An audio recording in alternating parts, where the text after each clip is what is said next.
Древние скандинавы иногда называли росомаху горной кошкой. Некоторые канадские индейцы считали росомаху важным мифологическим персонажем и приписывали ей недюжинный ум, силу и выносливость. В фольклорных пересказах ненцев и саамов росомаху порой представляли как демона тайги за то, что глаза у этого зверя красноватого цвета, и приписывали ей сверхъестественные способности. А вот пришлые сибиряки зверя наоборот не жаловали. Иногда даже само слово «росомаха» употреблялось как ругательство. Так порой называли человека, который неряшливо одевается, вечно грязен, глуп, шкодлив и с нелепой походкой. Но даже при этом далеко не все охотники рисковали связываться с росомахой, и тому есть немало причин. В сегодняшнем выпуске мы покажем, почему таежные добытчики относятся к росомахе с опаской, и даже волки порой предпочитают уступить этому зверю добычу. Вы узнаете о том, как охотники по несколько суток выслеживали неуловимого зверя и чем кончались, хоть редко, но случавшиеся случаи нападения росомах на людей. А если вы досмотрите выпуск до конца, поймете, почему актер Хью Джекман, сыгравший знаменитого Логана, несколько недель изучал поведение не росомах, а волков. Поехали!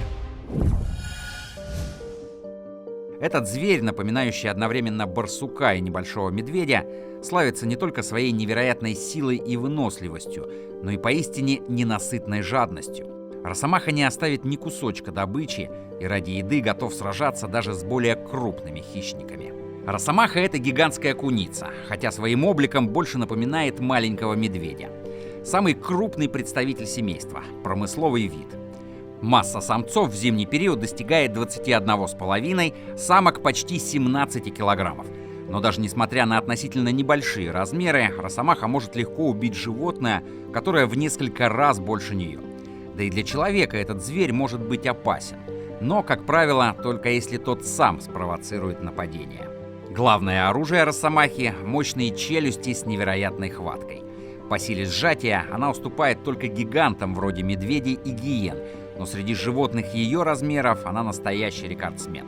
Ее зубы способны перекусывать кости и прокусывать замерзшее мясо. Кроме того, у росомахи просто огромные острейшие когти. Зверь отлично плавает и ныряет, может охотиться на рыбу. При этом лапа росомахи — этакий природный снегоступ. Благодаря этому зверь может преодолевать огромные расстояния, даже по заметенным пространствам, свободно преодолевая за сутки до 50 километров. Некоторое время назад в Тюменской области был зафиксирован своеобразный рекорд. Росомаха, следуя за кочующими оленями, за одни сутки преодолела более 80 километров по глубокому непроходимому снегу. Тихой тенью росомаху прозвали неспроста. Даже опытные зоологи, потратив целое лето исключительно на поиски этого зверя в таежных лесах, могут рассчитывать на одну, максимум две встречи с росомахой. Да и то, мелькнул хвост вдалеке и пропал. Вот и все свидание. Зимой обнаружить росомаху чуть проще. Вот как описывают преследование росомахи охотники на форумах.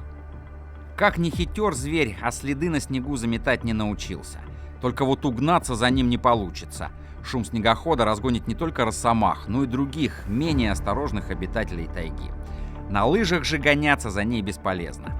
Широкие лапы животного не позволяют проваливаться легкому телу даже в самый рыхлый снег. К тому же это удивительно выносливый зверь. Вы уже десяток перекуров устроите, чтобы отдышаться, перекусить, кофейку попить. А этот таежный хитрец так и будет чесать себе по сугробам сутки без остановки, оставляя между собой и незваными гостями десятки километров непроходимого бурелома. При этом росомаха, на удивление, бесстрашный, если не сказать безбашенный зверь. Она может охотиться самостоятельно, но часто отбирает добычу у более крупных хищников. Она легко отгоняет от добычи лису, рысь и даже одиноких волков. Известны случаи, когда росомаха нападала на волчью стаю и заставляла ее отступить. Почему это происходит? Все дело в том, что росомаха не просто сильный, но и крайне агрессивный хищник. В схватке она действует отчаянно, бросается на шею врага и вцепляется мертвой хваткой. А ее толстая шкура и слой подкожного жира служат отличной броней от укусов. Но самое удивительное — неутомимость росомахи. Она может бежать за жертвой часами, даже не думая о том, чтобы остановиться. Если медведь или волк могут отступить при неудачной охоте, росомаха сражается до конца. Дерзости и смелости росомахе не занимать. Вот какой случай рассказывают оленеводы. Не смущаясь присутствием людей, росомаха однажды выдернула у важенки еще не совсем родившегося теленка и была такова. Весьма распространенный способ охоты росомахи – подкарауливание жертвы на тропах и прыжок на нее с дерева. Таким способом охотится росомаха на лосей и северных оленей. Коренные народы Севера всегда относились к росомахе с уважением. В их сказках этот зверь фигурирует скорее как нейтрально-положительный персонаж. Правда, главную роль в сказках и легендах исполняет редко и четких характеристик не имеет.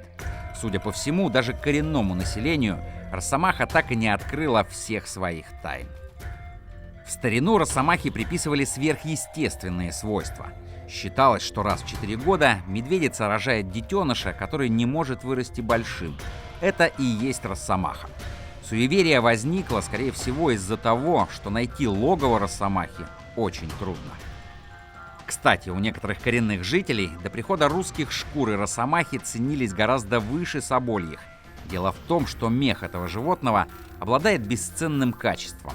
Иней, оседающий на нем от дыхания зверя, не тает и не мочит шкуру, а легко стряхивается.